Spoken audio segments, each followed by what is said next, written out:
Yes. No. Dadgum. We were walking across the icy fields of Australia when we found we were in the midst of an epic battle of kangaroo and emu proportions, literally, because there were kangaroos and emus in it. You know, as you know, you see scattered out through Australia. So, you know, we were walking along, and we, you know, of course, we were reminded of the famous battle of the wallaby and the didgeridoo that happened a couple years ago. It was a hard battle for all of us, but we came out in the end, not out of the closet, but we came out triumphing against. But basically, like, while in the midst of this epic battle of epic proportions, I was all like, you know, this guy, we should do a double jump episode. You know what I'm saying?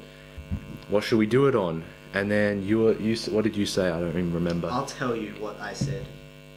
I said we should do a very special game to us. Age of Empires. I'll say that again. Age of Empires. And I'll say that again. Age of Empires! Let's go. All-time PC classic! Age of Empires. Da-da! So this is, as we said, Age of Empires, the real-time strategy, and for me, this game is certainly kind of a classic because, well, you know, people say, you know, Mario Brothers or the original Zelda on the Nintendo Entertainment System, those things are classics to them. This game is more or less a classic for me. I don't know about you, but... I don't know, yeah, same thing, because for a good amount of time, Age of Empires was the PC for me. Yeah, it's definitely held in a lot of reverence. Yes, definitely. It's pretty much, I'm about to say, it's the god of real-time strategy, even though it isn't, but... It definitely feels like it when you spend countless years of your existence playing it. We're gonna like take a deep and intimate trip of nerdy nostalgia here. Yes. But it had a real hold over me and my friends. We'd like come over and we'd have these LAN parties at 9 years old. Yes, exactly. This the same with me at my school. Everyone I knew who played this game, we played it, I think, too much probably. We would have mega LAN parties. I remember when we first got a third computer, I was like, whoa, 3 people on Age of Empires! I remember I was so happy when I just got the LAN. Yeah, just where he was like, wow, I'm so proud of myself. I was using like a 10 megabit router to set this up. And it was like, somebody passed the wood. This is a huge nostalgia trip. I hope you understand. Yes, this is... I think for anyone our age, this is the game. The funny thing in Australia, to promote the spin-off Age of Empires game, Age of Mythology. Kellogg's, the cereal company, cereal brand, they gave away free copies, this full version of Age of Empires in Nutrigrain. Every person we know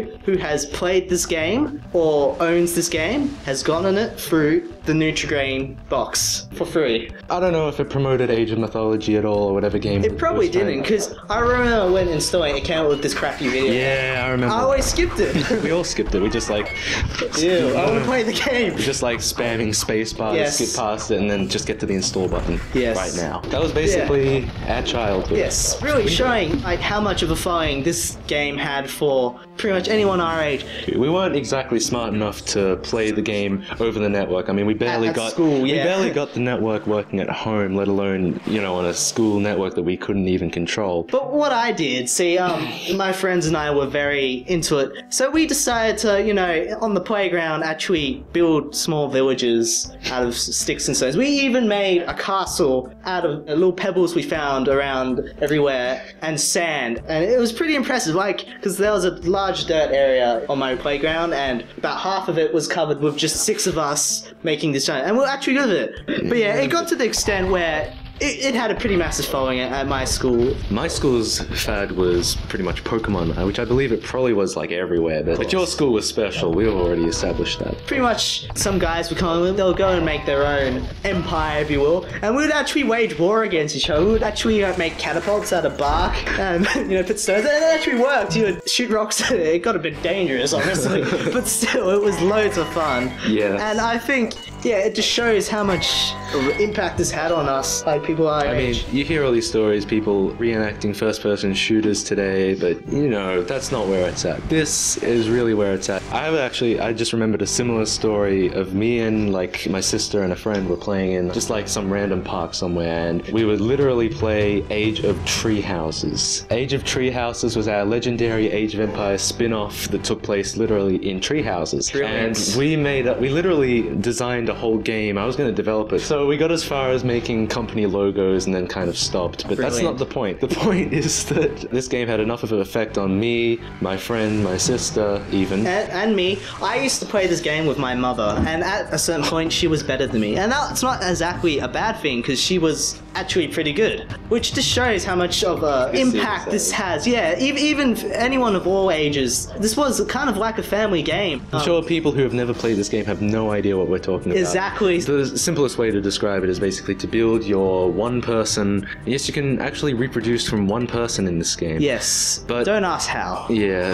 the idea is to go from one person to a giant empire encompassing multiple islands, and basically you do that by, of course, taking over them, dominating them, whatever. That's the basic goal of the game, but to get there, of course, you have to build a lot of stuff so you can advance through the ages. Yes, there are 4 ages. There's the Stone Age, the Tool Age, the Bronze Age, and the Iron Age. But if you start off in nomad mode, then basically you start off with literally one person, and you have to expand everything from that one person. So you can imagine it's always fun. There's some strategy involved. There's a lot of building. There's a lot of. You have to be quick. Yes, you have, as you can see in the top left corner, there's wood, food, gold, and stone. Resources. In the deathmatch, you get a ton of all of that. So you don't need to worry about it. No, but in like some of the scenarios, you get a really small amount. So then you have to rationalize your people off to cutting wood, to getting stone, as well as trying to build your empire. So it's a lot of stuff going on. Yes, you have to kind of juggle things. This game is good because a good game could go on for like 3 hours, maybe more, depending on the faction you play as. These are all historically accurate. That's the good thing about Age of Empires, because it's one of the first real-time strategies to use, real life circumstances, like historical things. There's different scenarios, there's actually a campaign where you can complete from start to finish. We're just playing the deathmatch mode, which is pretty much like the arcade mode. There are many ways of winning. The main one in deathmatch is to kill everyone else and be the last one standing, but another way to win, if you have one set up for 2,000 game years, which is about like 20 minutes or something. Yes, it was like 5 years was a second. Yeah, I was like, whoa, how much time is going fast? When you've got a wonder built for 2,000 years, which isn't exactly easy, because 2,000 years, as I said, was about 20 minutes, which is enough time for anyone to come in and destroy it. But if you have it running for that time, then you win immediately. But in this game, we didn't have the victory conditions set up to do so, so I could build a wonder. It would do absolutely nothing except waste my resources. Yeah. So multiplayer, it's pretty much exactly the same as single player, except, less AI characters, more human characters. Yes. Which is always a good thing. Yeah, it's always better to play against human characters than AI characters. Predictability, especially in this game, because so many teams, they do nothing, or they build one thing and then stop doing. Or they build too many catapults and piss the crap out of you. Yeah, it's kind of either really easy or really hard. Yes, that's the only thing I hate about the AI. It's not, like a human, it doesn't really make mistakes. It's either purposely making it easy for you, it's purposely making it really hard for you. Yeah. Today we have Xbox Live, we have, to a lesser extent, the PlayStation Network, we have, what is that, Games for Windows Live service. Games for Windows Live and Xbox Live. Basically, the idea is that you have an internet service where all these games run through. Back in the late 90s, when this game was released, Microsoft had a similar thing to what they have now called Microsoft Zone.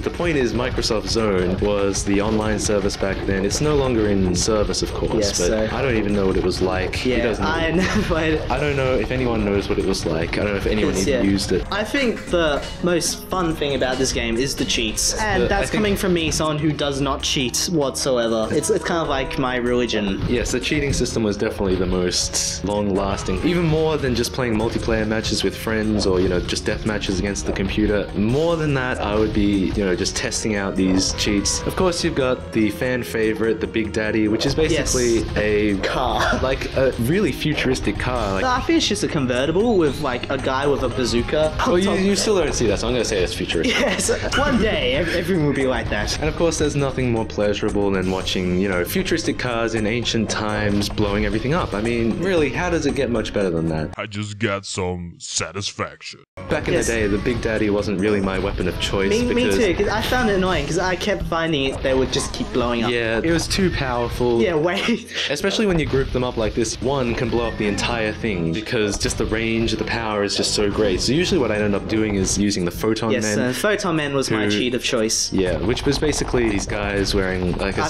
radioactive suit, and they've got like lasers, and it's a lot easier to handle and can controlled and the Yeah. Big Daddy. They hardly ever shoot each other, stuff like that. Here we can see the fog. Yes, even if I was playing legitly, you have to use this. It's the no fog cheat, which gets Basically, rid of the fog of war. So The idea is that you can only see a certain distance around your objects, so what you would have to do is like build stuff or move people, stuff like that, so that you could see in line those of areas. sight, yes. But if you take off fog, then you can see everything, and it's a lot easier. You can see how other people are doing, and you know it's technically cheating because it's supposed to be taking away harder, a vital gameplay challenge. mechanic of it. Yeah. Yeah. Still. Even so, I mean, it's pretty hard not to get rid of. I think the annoying thing about it was how obstructive it was. You couldn't do anything. Like, you Yeah. couldn't build easily or anything because you had to move the village, this very slow villager, into that area to build it. And it was like, I can see it! So here you can see we was basically Yes. spamming Control V and Enter. Yes. Enter is how you put the cheats in. Control V is obviously paste. Yeah, So you copy it and paste it so you don't have to type it over and over again. so you know you'd spam Enter Control V and go like yes. trying to get as many of course, photon you'd men have or your anything litter like of that. V's everywhere. Like one person would be saying V. What? V? Is that vagina? What? Of course, you can also turn off cheats if you're playing a multiplayer game so that no one can cheat. So you can make it fair for everyone, but no one wants to do that because no one wants that fog. No, I don't think so. There's the fog, but there's also unexplored area, Yeah. so it gets even more annoying. So basically you have to get someone to travel around the entire map so that you can see everything, and then you have to also move people to see properly through the fog. So it just gets ridiculous. And I'm cool with the unexplored area, it's just the fog. So I can see that part, why can't I actually see it? But the annoying part is that you can disable the unexplored area in the game settings before you start, but you can't disable the fog. You have to use a cheat to disable that. But everyone who I know, they've like memorized all the cheats, even if they don't play the game. It's like, oh, I remember that cheat. It's called da da da. That reminds me of the best triggers book against allied AI teams. What you would do is, you know, you'd stroll in with an army, you know, look cool, then all of a sudden change them to enemy, kill them all. I did do that a lot. I did that a lot too with the photon men specifically. Yes. I would just like place them all around the town and then switch them to enemy, and then the whole town would get obliterated. Most of the appeal in the cheats wasn't really in getting through the game faster. It was more in just experimenting and having fun and Plus, yeah, the checking sheer out. fun of watching everything explode and die. Yes. So basically, you know, it's legitimate ancient real-time strategy, but then they throw in some explosives too. So Thumbs up from Double Jump. Oh yeah. Who's the man?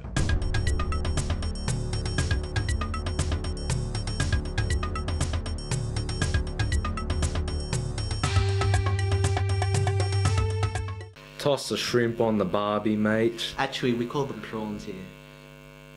Shut up.